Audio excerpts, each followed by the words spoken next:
steps out. It's fine. Look okay, sound okay? I didn't see it. Oh, okay.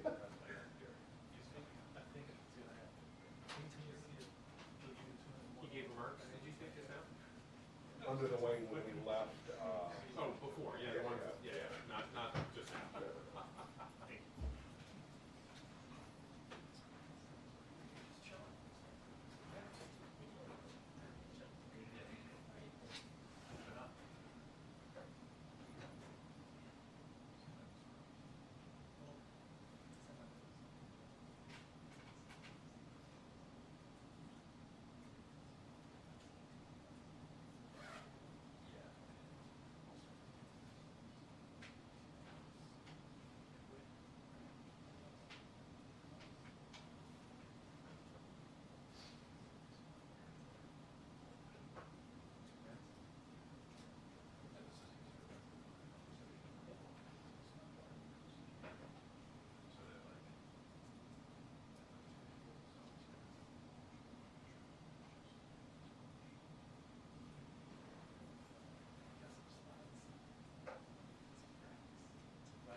I'll see you guys on Monday.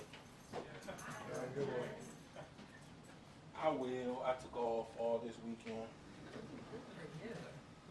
I needed it. I have a follow-up question.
Where he's cleaning up.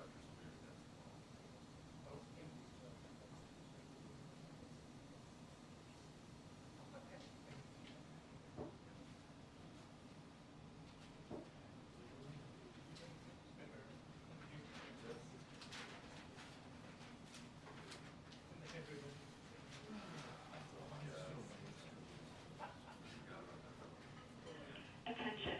The press briefing will begin in 2 minutes. The press briefing will begin in 2 minutes.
I know. The thing is, we're like all small women, you know, but it doesn't even help that much.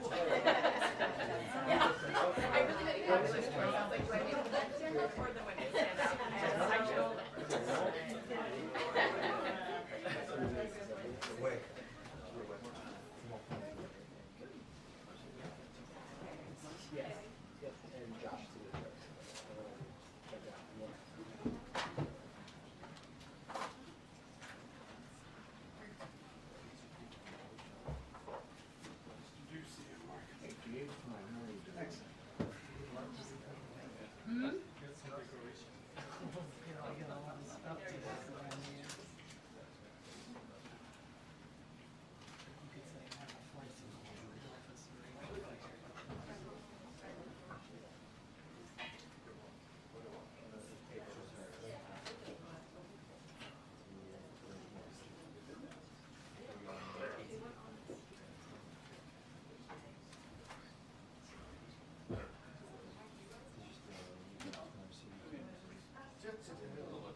Good afternoon, everybody. So I want to begin by sharing some news on how President Biden is fighting for working families and lowering costs by taking on corporate ripoffs.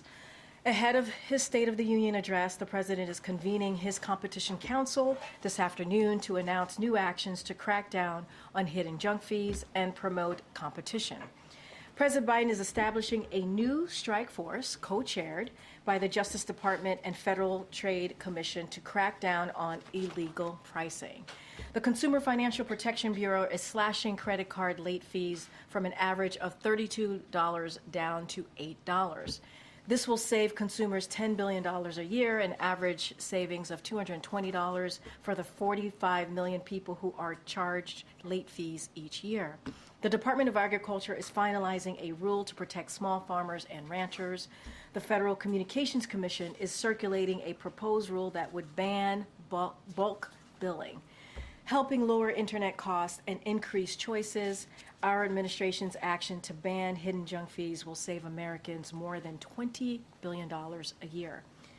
The president will make clear in his State of the Union that he will continue fighting to lower costs for families.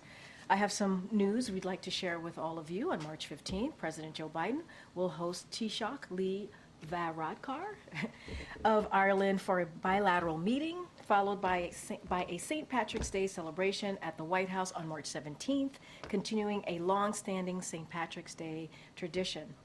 The leaders will reaffirm the close and enduring partnership between the United States and Ireland and the extraordinary bonds between our people. They will discuss our country's shared commitment to continue supporting Ukraine in the face of Russia's brutal aggression, as well as our cooperation on a range of other global issues. They will reaffirm their steadfast support for the Belfast Good Friday Agreement as we welcome the recent restoration of Northern Ireland's executive and assembly. Vice President Kamala Harris and the Second Gentleman Douglas Emhoff will also host the Taoiseach and Mr. Matthew Barrett for breakfast at the Naval Observatory on March 15th. And as you can see, when I walked out, 3 of our amazing Wranglers came out with me. And so before we get started with the briefing, I have a couple of things that I want to say. So, you know, they're moving up in the world. They're going to stay in the family, but still moving up, and it's so well-deserved of all 3 into new roles, obviously. Allison Bayless has been by my side since day 1 and a rock star Wrangler. I'm going to get emotional. For the last 2 years, is moving over to the campaign. There is no one who works harder or more hours than on our team than Allison. As you can all attest by the hours of the day that she responds to your emails, she accomplishes everything with diligence and composure, and she always has a bright sunshine spirit. Even when I'm in my dark spaces, as we tend to joke around, and she has an incredible sense of humor and a wit that is unmatched. Silas Woods has the biggest heart of everyone that I know, and sometimes I worry about him because he has such a big heart. And every single day I see him go above and beyond to coordinate movements, get you all what you need, and make accommodations for everyone as he can. And some of you don't know he's often the reason you're able to get that shot, right? Silas is really good at getting that shot, get in the room or hear what the president has to say, obviously. There isn't a single person here who doesn't have a kind word to say about Silas, and there's no better teammate, which is why the second gentleman is stealing him from us. He came from OVP, so now he's going back essentially to that world. The press team won't be the same without Silas, but we're glad we'll still get to work with him every day. I'm going to miss you very much, Silas. Literally the biggest heart of anyone that I know. And finally, Davis Conger came to us from the State Department, having traveled the world with Secretary Blinken. He's brought skill and professionalism to our team, and he's someone you always know you can rely on. Every day he has brought competence, kindness, and coolness under pressure to his job. He's always so even keel and cool, which is why Annie Tomasini has hired him as an advisor in the Office of the Deputy Chief of Staff. Three incredible new roles for three incredible young people. We're extraordinarily proud of all of you, the work you've done, and the work you will now continue to do at a higher level, obviously on behalf of this president. And so I am super, super proud of you. You guys are like my kids who are flying off. So I'm glad you will still be part of the broader team, obviously, and I'm really, really sad to see all of you go, but I am so personally proud of all of you. And now they're going to get up and they're going to walk out because there's so much work to do, as you know, as wranglers. But thank you guys. Love you all. Thank you.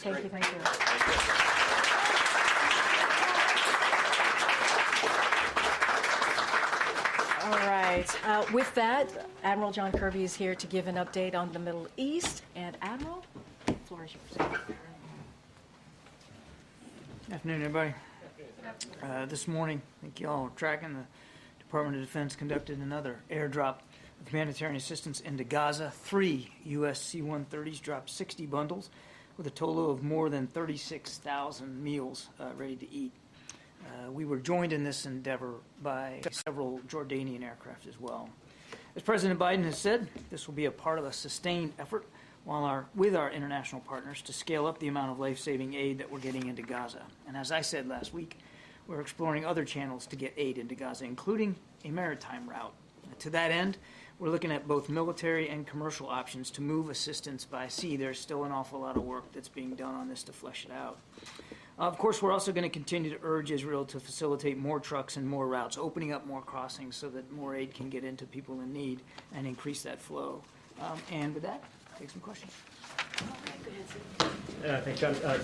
With that number on the 36,000 meals, was that just the U.S. contribution to that, or was that also the Jordanian contribution to that? That was just the U.S.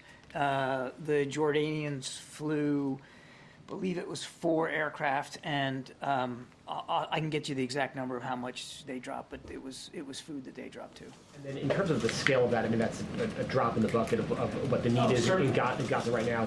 When you talk about the maritime corridor planning as well, I mean, this war's been going on for 5 months now. Yeah. Why isn't the U.S. and its allies further along in the planning stages for a maritime corridor or other operations like an airdrop with more equipment, more resources, more personnel on standby?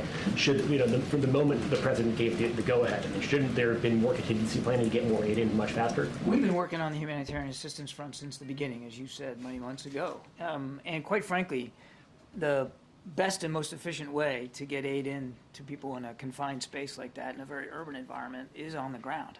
I mean, yes, you can move more volume in ships, whether they're military or commercial ships, but eventually that stuff has to get ashore, then has to get loaded onto vehicles and then trucked in, right? So the trucks are the best way to do that, and that's why we've been working so hard to try to increase the flow. And during the week-long pause that we had before, we were able to get it up to 200 trucks a day. It was through President Biden's urging that that we got the Rafah crossing open to aid. It was at his urging that we got Kerem Shalom open, but it just hasn't. The flow just hasn't been enough to meet the need. And as the war has progressed, the need has gotten obviously much more dire. So it's not like even though we're just now talking about airdrops, it's not like the idea of airdrops just happened, just dropped out of the sky. It's been something we've been talking about for quite some time, in the maritime route as well. The maritime route, yes, it can move more volume at sea, but it also is going to require a heavier logistics lift and some infrastructure ashore, and very much going to need the support of allies and partners. And so those discussions are ongoing. And then does the president have any plans to meet with Benny Gantz before he leaves Washington this evening? No.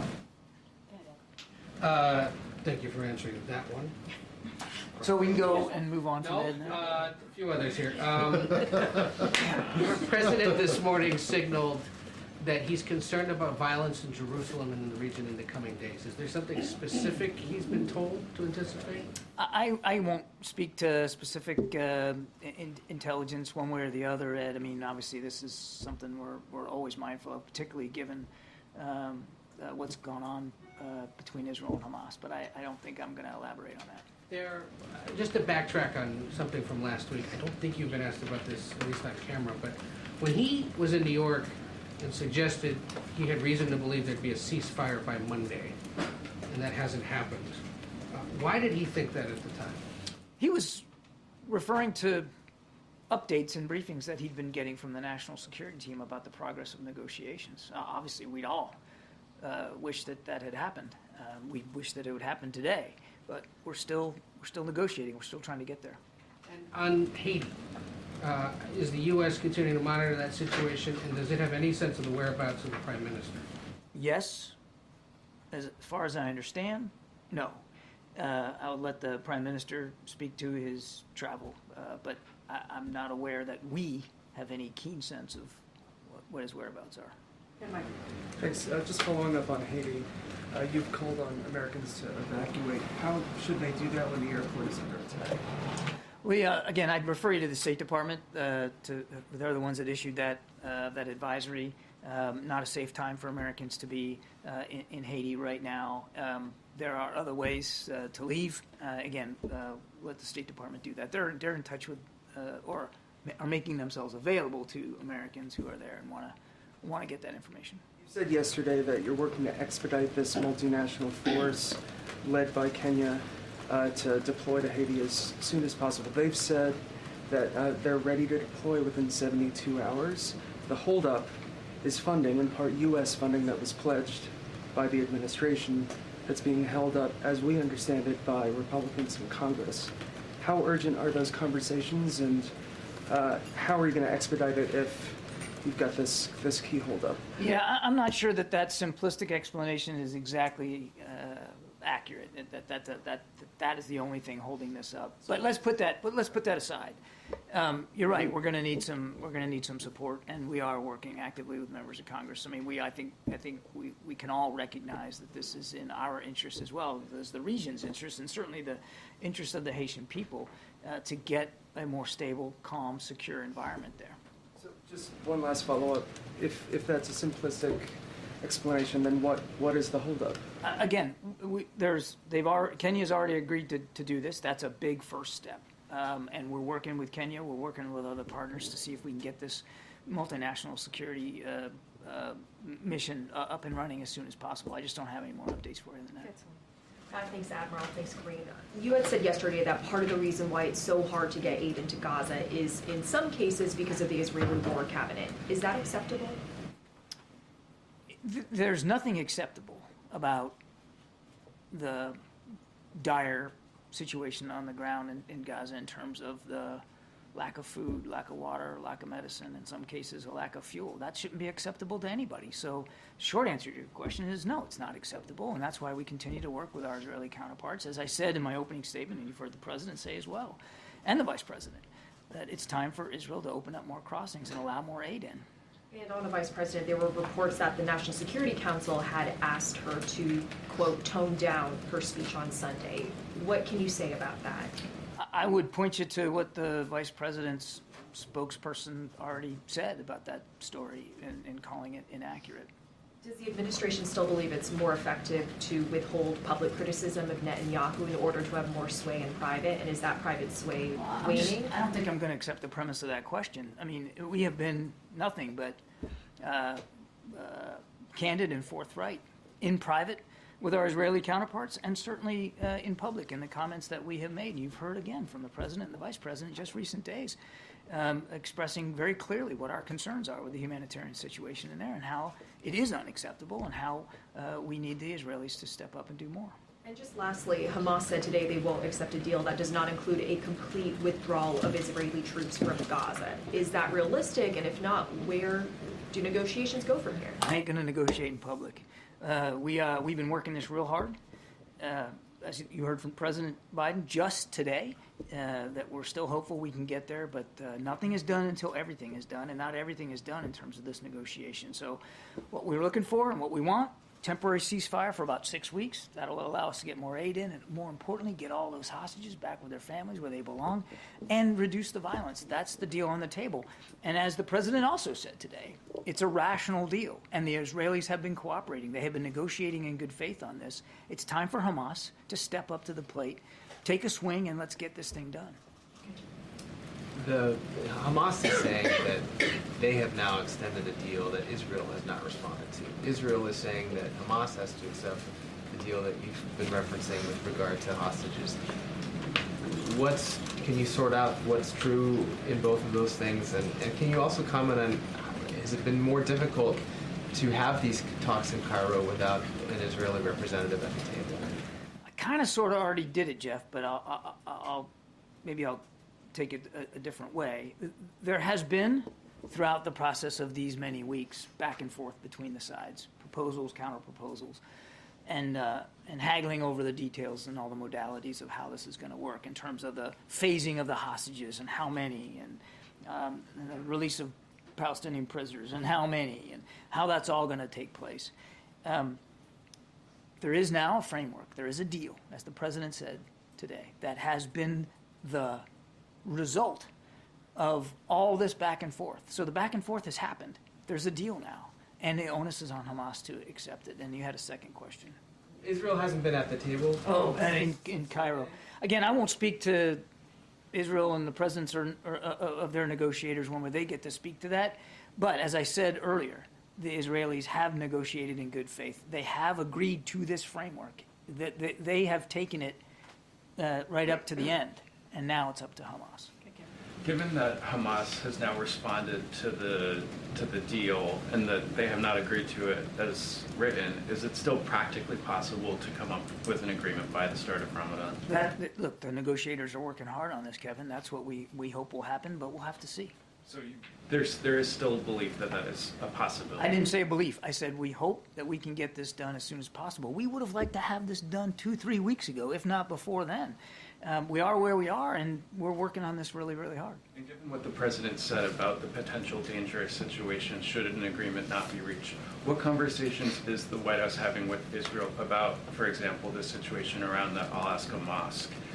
What are sort of the conversations in advance to try and curb some of the violence that the president... I don't think the Israelis need to be reminded by the United States that they live in a tough neighborhood. And I don't think they need to be reminded about the prospect of violence, particularly in a sensitive time like Ramadan. They don't need us to remind them of that. They're well aware of it. Again, we're going to continue to work with them as we have to help make sure that they can defend themselves against Hamas, make sure that the Israeli citizens are safe and secure as much as possible, and that we can try to get this hostage deal in place. Yeah, thank you. Go ahead, Jim. Hey, thanks, Karine. John, why isn't President Biden meeting with Benny Gantz while he's in Washington? Mr. Gantz asked to come to Washington and asked for a series of meetings with administration officials, and he's getting those. He met with Jake Sullivan yesterday. He met with the Vice President yesterday. Today, he's met with the Secretary of Defense and the Secretary of State. All of these conversations have been constructive and productive, and we hope that Mr. Gantz goes home informed by the conversations that we had and the concerns that we expressed. I mean, was it a scheduling issue with the president being in Camp David, or was it? Mr. Gantz had a chance to meet with senior levels, all the way up to the Vice President of the United States. And you know, again, we think these conversations were constructive and productive, and hope that he goes home informed by them. Thanks, John. The president and the vice president, and you, for that matter, have both said that the situation with getting aid into Gaza is too difficult. The vice president said that Israel needs to allow more aid in. No excuses. What is preventing the president from communicating to the Israeli government that if they don't allow aid, we will not continue supplying weapons? Why is that not a fair trade? No aid, no bombs. Because the president still believes that it's important for Israel to have what it needs to defend itself against a still viable Hamas threat. Maybe some people have forgotten what happened on the 7th of October, but President Biden has not. How does keeping aid out of Gaza contribute to Israel's right to defend itself? Keeping aid out of Gaza is not the right thing for any purpose. It's not about... It's just not acceptable on the face of it, as I told Selena. And that's why we're working more than any other country, by the way, to increase the flow. I mean, it is U.S. aircraft that are dropping this food out of the sky in the last couple of days. Yes, but you keep saying, and you said yesterday, the holdup, that the problem is the lack of capacity being delivered on the ground. And that's the Israelis and to some extent the Egyptians, but mostly the Israelis. How is that? And you said it's not acceptable earlier. You're looking at this as a zero-sum game. Like, yes, you are, sir. It's, well, if they're not doing what you want, then cut off the aid so they can't defend themselves. That's not the way we're going to do this. It's not the way we have done this. They have a right to defend themselves. They need the capabilities. Let me finish. They need the capabilities to do that. There's aid that's desperately in need. And you know what? We can do that too. We can do both. Both are important, and both are going to be pursued by this administration. I know you don't approve of necessarily the policy choices that we've made, but Policies, I'm just asking questions. but and I'm answering them. We can do both. We can influence our Israeli counterparts to do more, to be more careful, to let more aid in, and we can continue to work to get that aid in ourselves. One more follow-up then. Israel, according to Israeli media, the Israeli Defense Forces and industrial base are ramping up or preparing to ramp up domestic production of weapons that are currently U.S. supplied, including dumb bombs, firearms, that sort of thing, to be commenced next year, 2025. Is the president concerned that this would lower U.S. leverage, and is there a window that's closing during which the U.S. has the leverage and influence to get the Israeli government to do certain things with respect to human rights, for instance, allowing more aid into Gaza? The president's concerned, as I said, about Israel being able to defend itself against a still viable threat. We'll let the Israelis speak to their defense industrial base plans and intentions. They're a sovereign country. They get to make those decisions, and we respect that. They're also a key ally and a partner, and we respect that alliance and that partnership as well. The other thing that's keeping the president up at night is the humanitarian assistance and the humanitarian situation on the ground in Gaza, and that's why he has ordered these airdrops. That's why we continue to urge very, very stridently the Israelis to open up more crossings on the ground to supplement the aid that's already getting in and to try to improve what's not getting in. And that's why, as I said in my opening statement, the president also has the team looking at maritime options. Thank you so much. I want to ask you about some remarks the French President Emmanuel Macron made today. So he urged Ukraine's allies not to be cowards, and he also added that not to be what? Cowards. Sorry, my accent. And he added that he fully stood behind those controversial remarks he made last week about sending troops to Ukraine. So what do you make of this rhetoric? Do you think the time has come for stronger language on Ukraine, or is this not helpful? I'm not going to parse President Macron's words. I mean, he certainly has every right and ability to speak for himself and his views. All I can do is speak for President Biden, Commander-in-Chief, and the President has been clear. We have been extraordinarily strong in leading international efforts to support Ukraine for the last 2 years. We need Congress to help, right now, pass that supplemental so we can continue that strong leadership and support a coalition of more than 50 nations that the United States put together to support Ukraine. He's also been very clear since the very beginning of this war. There's not going to be U.S. troops on the ground fighting inside Ukraine. And you know what? President Zelensky isn't asking for that. He's just asking for the tools and capabilities. He's never asked for foreign troops to fight for his country. He and his troops want to do that, but they need the tools, and that's what we need to help with. We're bumping up against the president's Sorry. Thank you, Karine. I have questions on the Indonesian election, but just to finish up on Gaza, is the Gantz meeting with the VP and also with Jake a signal that the administration is looking forward to a future Israeli government without Netanyahu? No. And maybe this one is for Karine. Will the president use any part of his State of the Union address to acknowledge the anger of American Arabs and Muslims and progressive Democrats and explain to them why he's not imposing conditionalities on Israel? I'm going to go around and I'll get to that question. Let me just get to a couple more people. Okay, great. And so just on the Indonesian election, China, the United Kingdom, Australia, and several other countries have congratulated Indonesia's President-elect Prabowo Subianto on his apparent victory. Is there a reason why the administration is waiting? We congratulate the Indonesian people on a successful election. The President looks forward to early engagement with the new administration and to strengthening our cooperation under what is already a strategic partnership. We're obviously closely following the ongoing vote count, and we understand that Minister Subianto has a significant lead. We've had excellent cooperation with him since the time he was defense minister, and if he is in fact finally elected, then we look forward to continuing that relationship. Just to clarify, the president-elect does have a long track record of allegations of human rights violations. He was at one point the son-in-law of former President Suharto, who ruled Indonesia for 32 years, and his vice president-elect is the son of the outgoing President Joko Widodo. Is the administration concerned at all about democratic backsliding in Indonesia? We never back away from our concerns about the need for human rights, civil rights, and all the values of democratic institutions, and the president absolutely will not shy away about expressing our concerns. Admiral, to ask that question more directly, or one of the other questions that was just asked, in Israel, the vice president's meeting with Gantz was seen as a snub to the Netanyahu government, was it? The meeting with Minister Gantz, again, was at his request. He is a member of the War Cabinet. There is a war going on, and we believed it was a good opportunity to have a discussion with the War Cabinet about the way in which we're supporting Israel and the things that we want to see Israel do. The president was asked this morning how his relationship was with Netanyahu these days, and he responded like it's always been, and then he smiled. Yep. I don't know if I can improve upon that. What would you add to that? I wouldn't. One question I still like my job. One question on Haiti. The administration has provided more than $126 million in humanitarian aid to Haiti in 2023. Where has that money gone?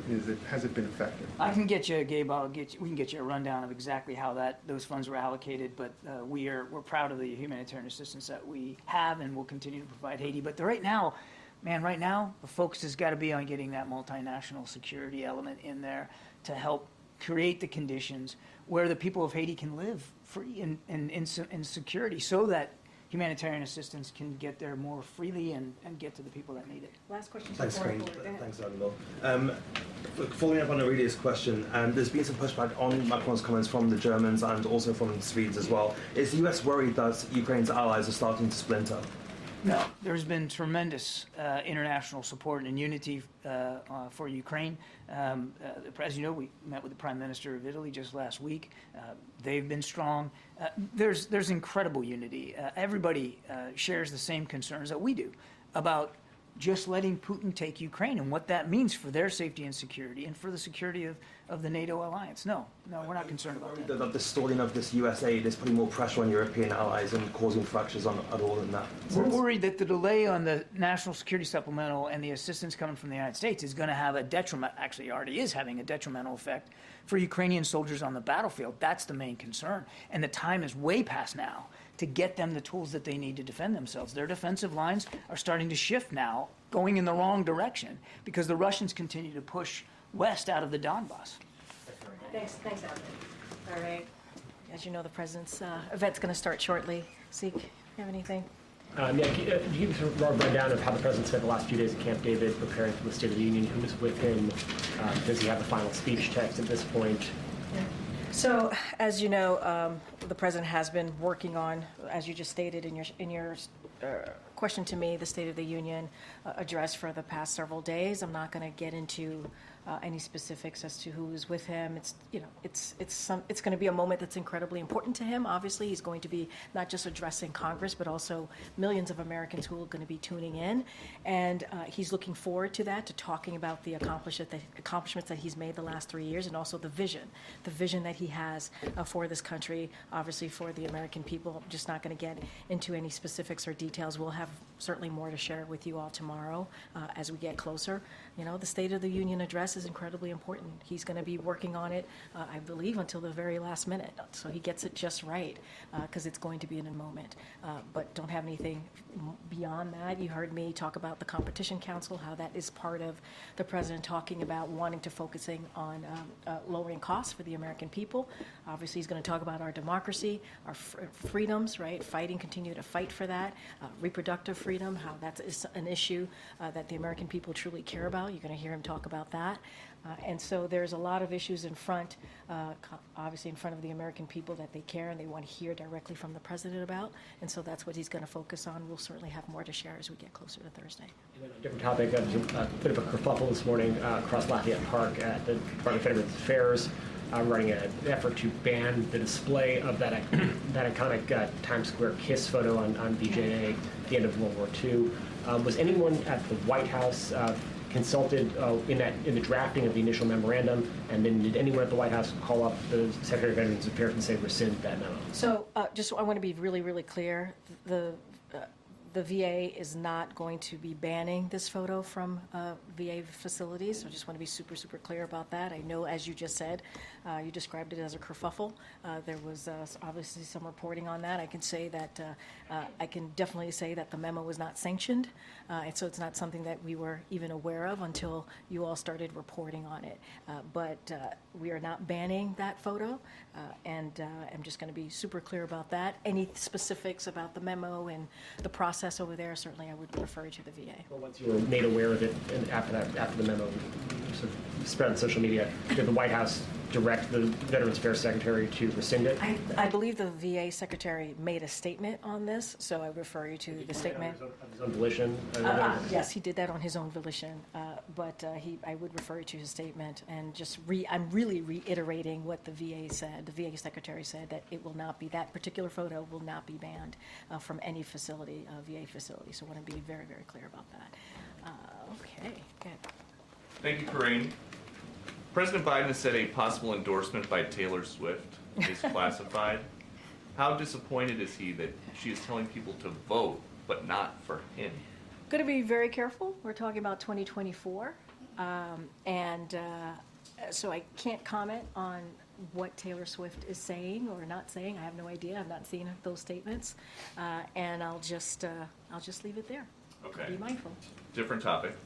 How is President Biden going to fix the border if he can go years without talking to the head of Border Patrol? He was literally just with the chief of the Border Patrol, just this past Thursday in Brownsville, Texas. You all reported it. You all saw it. He was with the chief, Chief Owens, I believe. The chief, who was in charge for 2 years before that, said, "I've never had one conversation with the president or the vice president." How is that possible? So one thing I will say about Chief, you're talking about Chief Ortiz. This is Chief Ortiz. So he was invited, I believe, to participate in the president's first trip visit to El Paso, which was back in January of 2023, and he did not attend. He was invited, but he was invited. He did not attend. What I can say is that you saw the president with the present chief, which I think is important because we are dealing with challenges at the border, because the president has make that a priority, worked with the Senate in a bipartisan way to come up with a way to move forward on the border, on immigration. Republicans rejected it because of what the former president, Donald Trump, told them to do, told them to reject that proposal. So the president is going to continue to be steadfast, focus on an issue that majority of the American people care about, which is the border. Let's not forget, if that policy had went into law, it would have been the toughest and the fairest bipartisan border security agreement in decades. And last one, Yeah. will President Biden publicly address Laken Riley's murder, allegedly at the hands of an illegal immigrant who was released by law enforcement multiple times on Thursday night? I know he's got a statement, but what about at the State of the Union? Look, I do want, this is such a tragic story and obviously situation. This is someone's life that was lost, so I do want to always acknowledge and extend our deepest condolences to her family and to her friends and the people who loved her. And so want to always be sure to say that, and because it's so tragic. Look, I don't have anything to share about the president's speech as it relates to that particular question that you have. But we want to always be sure that we lift up the families who have lost their loved ones in that way. And I would reiterate, you just asked me about the Border Patrol chief. The president was just there with the current chief, Owens. The president went to the border, obviously Bronzeville, Texas, to lift up the importance of doing something at the border. And I would be remiss if I did not continue to say that Republicans rejected a bipartisan proposal that came out of the Senate. And so if they truly, truly cared about what was going on at the border, if they truly cared about this immigration policies and trying to fix that, trying to move forward in a way where we have a tough and fair law, they would work with us on it. They wouldn't listen to the former president, who is clearly telling Republicans to reject it for his own political gain. And that's shameful. That's truly shameful. Go ahead, Selena. Will the president be watching the election results come in tonight? So, as you know, the president's going to be talking about the Competition Council today. He is continuing to work, obviously, on his State of the Union address because it's important to him. He knows how important it is for the American people to hear directly from him. I don't have anything to share. I've not spoken to him about his plans tonight. Obviously, he will be kept updated, and he'll be aware of what's going on tonight as we see elections happening across the country. I just don't have anything specific on that. And the Consumer Bankers Association has been very critical of the Biden administration's rule to cut the credit card late fees. They called it anything but a win for consumers and knowingly putting consumers' financial health at risk. What's the administration's response to that criticism? So we totally disagree, obviously. The president has always been very, very clear.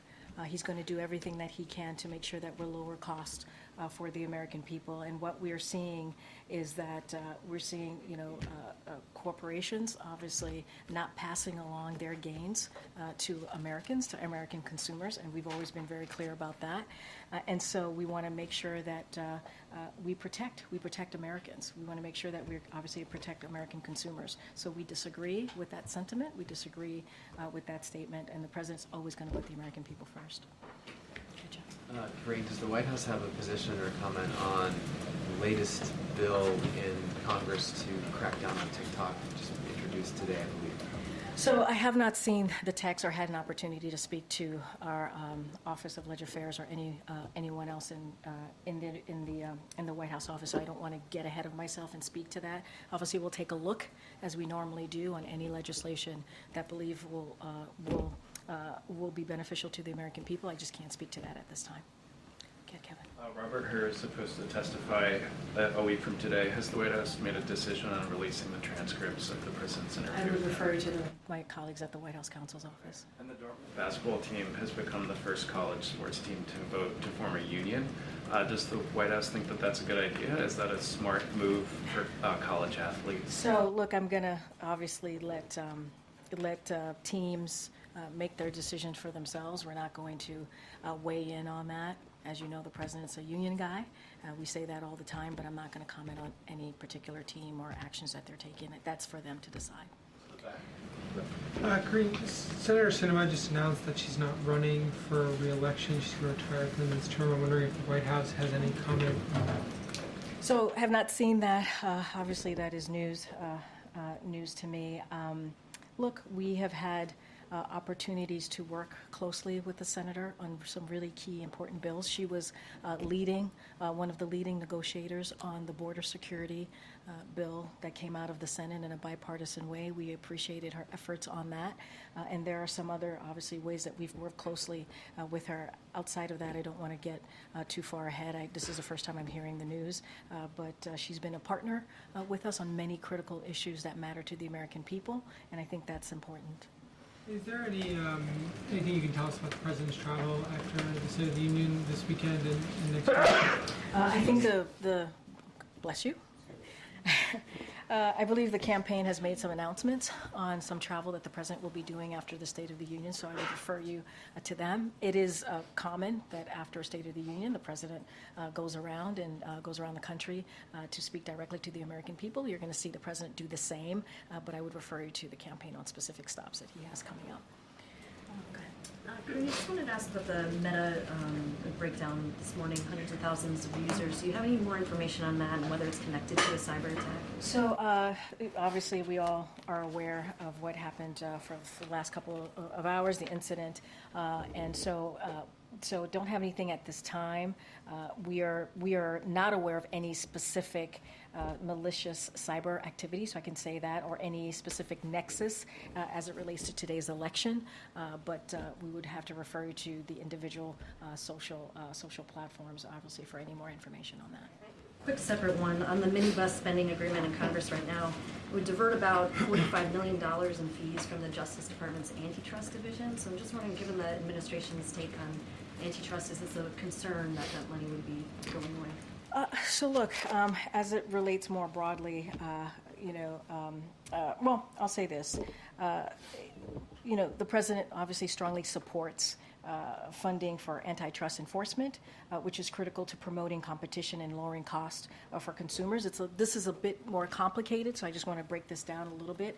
The antitrust funding proposed in the funding bill is a 4% increase over the last year and a 26% increase since 2021. Because of the Fiscal Responsibility Act, every agency is subject to budget caps, so preventing us from fully funding programs the way we want to. These full-year bills represent a compromise. Obviously, this is what has come together with these 6 different bills. So no one got everything they wanted, obviously. That's what a compromise is. But they fund the government, prevent a damaging shutdown, and protect our progress. And that's what happens when you come forward with a compromise, a bipartisan compromise. Okay.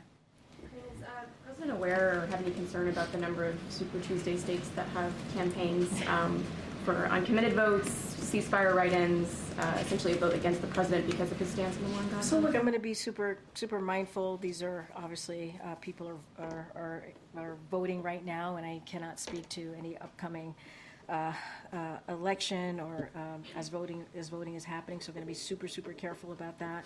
But what I will say is what I said last time when I was asked about Michigan specifically. The president thinks it's important for Americans to voice their opinions, to have their voices heard. He thinks that's incredibly important. We understand how painful this moment is for many Americans, for many communities. Obviously, the Arab and the Arab community, the Muslim community, more specifically, and so we get that. But I just want to be super careful and not speak to upcoming election, voting that's happening right now. To be more specific, I know you had a similar question. Also, the message that the president will be saying during the State of the Union, and then I think you mentioned to my colleague that he will be taking this message around the country after the address. Is Michigan one of those destinations? So I'm not going to get into the states. I know that the campaign announced a couple of states already that he's going to be going to right after Thursday. So you could expect the president to be visiting multiple states across the country the next, obviously, couple of months. I'm not going to get into that. I would refer you to the campaign specifically on the most upcoming states, the announcements that they've made. And I just kind of laid out, what the president has been very clear about, the understanding of how people should have the right to voice their opinion, to voice their concern, to voice their pain. And that's what the president is going to consistently do. He's a president for all Americans, obviously. As it relates to the State of the Union, I'm just not going to get ahead of any specifics on what he's going to say as it relates to that question. Thanks, Karine. So Cookie Monster posted on X that shrinkflation is making his cookies smaller. The White House official Twitter or X responded that blaming shrinkflation basically on companies. So does the president again believe that shrinkflation and inflation are solely a company problem, or do his policies play any role in that? So also for my tweet, I believe we said C is for consumers getting ripped off, right? And the president has called on companies to stop taking advantage of Americans. He's been very clear about that. He's repeatedly called on large corporations, more specifically, to pass along their savings onto their customers. We've said that. We've been very consistent about that. And that includes ripoffs, such as shrinkflation. We see that. And where the size of a product, for those who don't know, gets smaller even as the price stays the same or increases. That's what we've been seeing. And so it's giving families less bang for their buck. And the president has said, and I'll quote him, the president said, Americans are tired of being played for suckers. And so the president's going to have the American people's back. That's what he's going to continue to do. He's going to talk about this, not just shrinkflation, but other ways that he sees corporations are ripping off Americans. You're going to hear from him shortly about what he's doing next to deal with junk fees. And I think that's really important. That's what Americans want to see. They want to see their president fighting on their behalf. And out of that Competition Council, the president is announcing that strike force. Why did it take the Cookie Monster to speak up, or an election year for this strike force to go? Why not do it a couple of years ago when inflation was 9%? I disagree with the premise of your question there. It did not take the Cookie Monster. If anything, it feels like the Cookie Monster is responding to us and what we've been saying about shrinkflation. I can't believe I'm having a conversation about the Cookie Monster at the podium, but that's a good one. I'm glad you're awake. I'm glad you woke up for me. I know you were nodding off in the back earlier, but why did it take so long to announce a strike force? I mean, when look, inflation was 9%? Here's the thing. The President's Competition Council has been going on for some time now, right? He has taken this very seriously and finding ways to lower costs for the American people as we are obviously dealing with inflation, right? Obviously dealing with that because of what we are coming out of with the pandemic. So the president has taken actions. He's going to continue to do that. I would say the strike force is just another way along of many other announcements that this president has made in dealing with large corporations ripping off Americans, right? And dealing with how do we get rid of junk fees. And so that's what you're going to hear from the president. So to say that, now all of a sudden he cares about this is not true. It is a false premise. It's a false question because the president has been dealing with this for some time now. And now he's making a new announcement on the strike force, and I think it's important. And so you'll hear more from him momentarily. One more, if I may. The president, I noticed, had note cards at the border when he was doing his briefing there. He also had note cards last Friday with the Italian Prime Minister. Why does the president rely so heavily on note cards? You're upset because the president has note cards? You're asking me a question about the president having note cards? I'm asking why. The president who has had probably one of the most successful first 3 years of an administration than any modern day president. He's done more in the first 3 years than most presidents who had 2 terms. You're asking me about note cards? Wait, I'm not speaking to you right now, James. I'm talking to your friend over here, Ed. So thank you so much. But thank you so much for interjecting. Go ahead, Ed. I was just asking why he relies so heavily on note cards. I think what's important here and what the American people care about is how this president is delivering for them, and that's what he's doing, and that's what's the most important thing here. All right, I'm going to take. Okay. Did I call on you already? You did. Okay, wait, no, I can't do that. Go ahead, Karen. No. Go ahead, Karen. Alexei Navalny's widow, Yulia, was invited to the State of the Union by the White House, but she's unable to make it. Did the president extend that invite personally when he met with her last month? Yes, I can confirm that she was indeed invited to the State of the Union. She is no longer able to attend. I would have to refer you to her and her people as to specifically why, but I can confirm that, yes, she was invited. Extend that invitation? Yes, the president did. When they met? Yes, the president did. Go ahead, John. Go ahead, John. John, go ahead. John. The president recently said that he'd be open to meeting with the House Speaker in regards to that Ukraine funding bill. Is there anything to report? Is the president reaching out to the House Speaker in terms of a one-on-one conversation?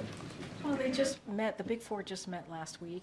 They talked about the importance of obviously the National Security Supplemental, which includes the Ukraine funding.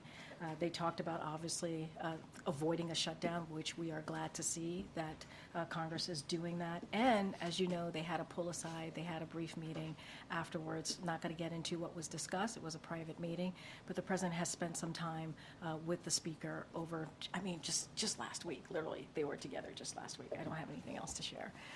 All right, guys, we're going to wrap it up. Go ahead. Thanks, Karine. Is the White House concerned about another? Oh, I'm so sorry. No, I'm more so teasing. I'm giving it a hard time. Go ahead. Is the White House concerned about another bank failure after New York Community Bank shows signs of trouble?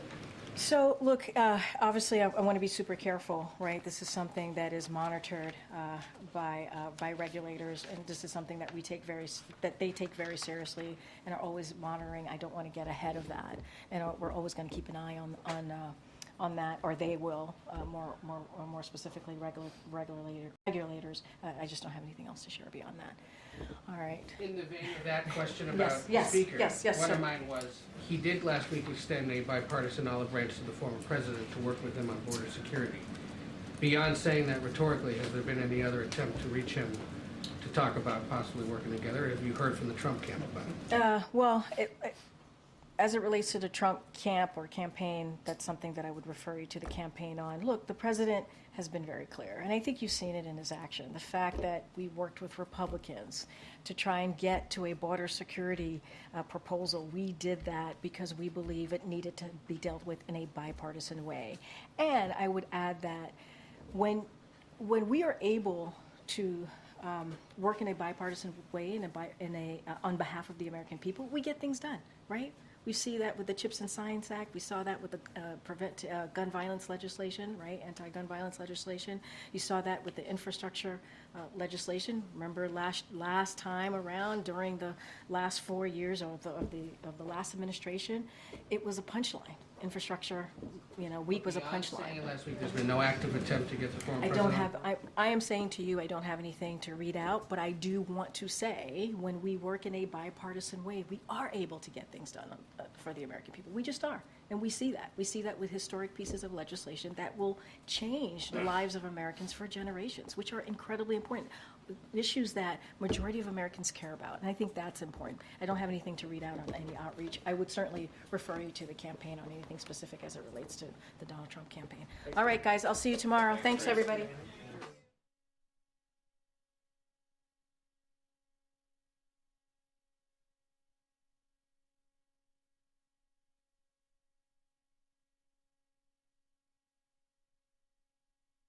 Thank you.